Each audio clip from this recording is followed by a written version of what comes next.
How did they ever make a film of Lolita? Reads the tagline beside that famous red lollipop. The answer, they didn't.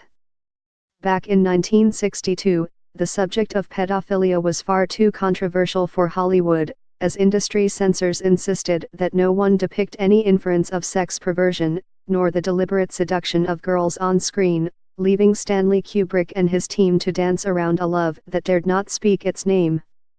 More than half a century later, David Harrower's 2005 play Blackbird pulls no punches in engaging with the same subject, while the film adaptation called Una, after its lead character, a young woman determined to rekindle things with the pervy next-door neighbor who seduced her 15 years earlier, pushes the envelope even further.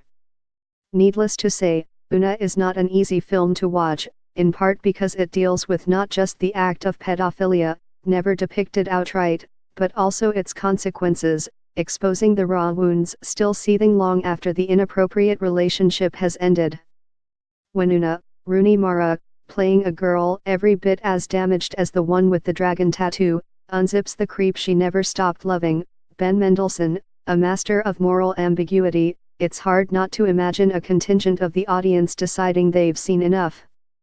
But then, Una is intended to push our buttons. Even without the Lolita angle, it would be a tough sit, focusing on a love affair in which at least one party never stopped caring. While Harrower's play begins with the scene in which Mendelsohn's Ray pulls Una into his company break room, so as to avoid causing a scene when she confronts him at work, this intriguingly cinematic interpretation from Australian theatre director Benedict Andrews opens with a handful of disjointed moments beforehand. We see 13-year-old Una, Ruby Stokes, clearly an actress with potential, sitting on a swing in her front yard, her innocence still intact. Then we flash forward to discover the woman she has become, Mara, of course, doing the walk of shame back to the same house after a torrid shag in a nightclub toilet stall. Here is a woman who no longer values her own sexuality, but recognizes its power over others. Her heart still belongs to the man who robbed her of the ability to experience intimacy, hauntingly revealed via a courtroom video deposition, and when Una stumbles across a news clipping with his photo, she decides to pay him a visit. Ray has since served his time, changed his name, and gotten married, though the impersonal manufacturing plant in which he works suggests a life without meaning since she left.